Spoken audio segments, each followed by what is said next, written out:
আসসালামু আলাইকুম ওরহমতুল্লাহ। সম্মানিত মুত্তাকি 24-এর দর্শকবৃন্দ, আজকে আমরা এই ভিডিওতে আলোচনা করব যাদের সন্তান হয় না তাদের জন্য করণীয় আমল কি আমল করলে তাদের সন্তান হবে।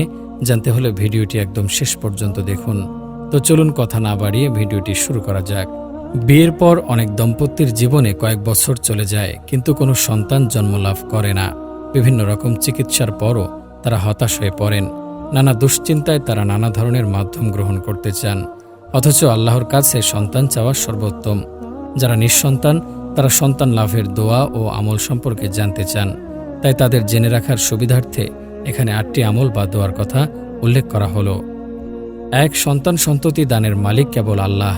সবার মনে রাখতে হবে যে সন্তান সন্ততি দানের ক্ষমতা একমাত্র আল্লাহ তাআলার। আল্লাহ যাকে সন্তান দান করেন, কোনো অসুস্থতা ও দুর্বলতা কিংবা কোনো সমস্যায় তার জন্য বাধা হয়ে দাঁড়ায় না। আর আল্লাহ তাআলা যাকে সন্তান দান করেন না, অতি তুচ্ছ কারণেই সে সন্তান লাভ করতে ব্যর্থ হয়। আল্লাহ তাআলা বলেন, আল্লাহ যাকে ইচ্ছা কন্যা সন্তান দান করেন, যাকে ইচ্ছা পুত্র সন্তান দান করেন, অথবা ছেলে মেয়ে উভয়ই দান করেন, আবার যাকে ইচ্ছে বন্ধা করেন। সুতরাং সন্তান চাইতে হবে কেবল আল্লাহর কাছেই। আপনি নিবিষ্ট মনে আপনার মতো করে নিজের ভাষায় তারই কাছে নেক, সুস্থ ও সুন্দর সন্তান কামনা করে দোয়া করতে থাকুন। তিনি আপনার ডাকে সাড়া দিয়ে অবশ্যই সন্তান দান করবেন। 2. আল্লাহর নবী জাকারিয়া আলাইহিসসালামের দোয়া। জাকারিয়া আলাইহিসসালাম বয়োবৃদ্ধ হয়ে যাওয়ার পরও নিঃসন্তান ছিলেন। মারিয়াম আলাইহিসসালাম বাইতুল মুকাদ্দাসে জাকারিয়া আলাইহিসসালামের তত্ত্বাবধানে ছিলেন। একদিন তিনি দেখলেন আল্লাহ তাআলা মৌসুম ছাড়াই মারিয়াম আলাইহিসসালামকে ফল দান করেছেন। তখন তার মনে সন্তান লাভের সুপ্ত আকাঙ্ক্ষা জেগে উঠল।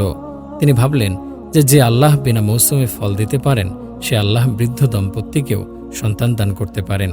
তাই তিনি আল্লাহর দরবারে দোয়া করলেন, রব্বি হাবলি মিন লাদুনকা যুররিয়াতান তাইয়্যিবাতান ইন্নাকা সামিউদ দুআ।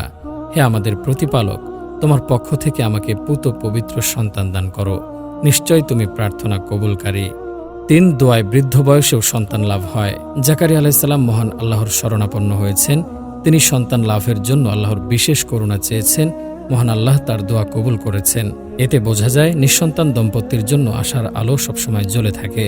আল্লাহ চাইলে বৃদ্ধ বয়সেও সন্তান হতে পারে। আল্লাহ রব্বুল আলামিন নিঃসন্তান মাতাপিতাকে দোয়া শিখিয়েছেন, রব্বি লা তাজারনি ফারদা ওয়া আনতা খায়রুল ওয়ারিসিন। হে আমার রব, আমাকে একা রেখো না, তুমি তো সর্বোত্তম উত্তরাধিকারী।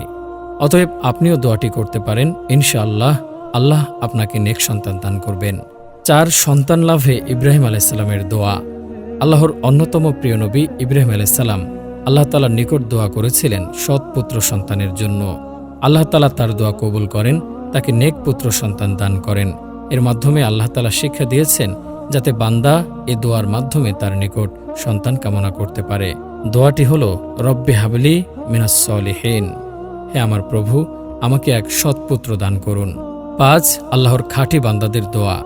আল্লাহর প্রিয় বান্দাদের পরিচয়ে অনেক গুণাগুণের কথা কোরআনে বলা হয়েছে। তন্মধ্যে অন্যতম হল তারা পুণ্যবান স্ত্রী ও সন্তানের জন্য দোয়া করেন। কোরআনে বর্ণিত দোয়াটি আপনিও করতে পারেন। ইনশাআল্লাহ আল্লাহ আপনাকে সন্তান দিয়ে সুখী করবেন। দোয়াটি হল, রব্বানা হাবলানা মিন আজওয়াজিনা ওয়া যুররিয়াতিনা কুররাতা আইনি ওয়াজআলনা লিল মুত্তাকিনা ইমামা। হে আমাদের প্রতিপালক, আমাদের জীবনসঙ্গীর পক্ষ থেকে এবং আমাদের সন্তানের পক্ষ থেকে আমাদের জন্য চোখের শীতলতা দান করুন এবং আমাদেরকে আল্লাহ ভীরুদের জন্য আদর্শস্বরূপ দান করুন। 6. ইস্তেগফার করলে সন্তান ও প্রাচুর্য লাভ হয়। নূহ আলাইহিস সালামের ব্যাপারে আল্লাহর বাণী দেখুন।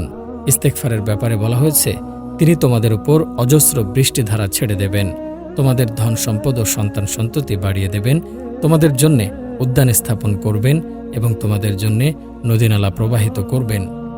এছাড়াও হুদ আলাইহিস সালামের ঘটনায় মহান আল্লাহর বাণী দেখুন। অধিক ইস্তেগফারের ফলাফল বলতে গিয়ে আল্লাহ তাআলা বলেছেন, তোমাদের শক্তির ওপর শক্তি বৃদ্ধি করবেন। 7. নিয়মিত ইস্তেগফারে অকল্পনীয় সাহায্য পাবেন। আল্লাহর রাসূল সাল্লাল্লাহু আলাইহি সাল্লাম বলেছেন, যে ব্যক্তি নিয়মিত ইস্তেগফার করবে, আল্লাহ তার সব সংকট থেকে উত্তরণের পথ বের করে দেবেন, সব দুশ্চিন্তা মিটিয়ে দেবেন এবং অকল্পনীয় উৎস থেকে তার রিজিকের সংস্থান করে দেবেন। সুতরাং আপনিও বেশি করে ইস্তেগফার করুন। ইনশাআল্লাহ আপনার সন্তান না হওয়ার দুশ্চিন্তা দূর হয়ে যাবে। আল্লাহ আপনাকে উত্তম সন্তান দান করবেন। 8. সহবাসের সময় দোয়া পড়া। আল্লাহ চাইলে সহবাসের সময় দোয়া আপনার সন্তান লাভের মনোবাসনা পূরণ হতে পারে।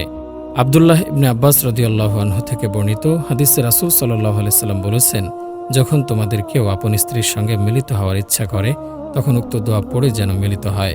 এ মিলনে যদি তাদের কিসমতে কোনো সন্তান আসে, সে সন্তানকে শয়তান কোনো ক্ষতি করতে পারবে না।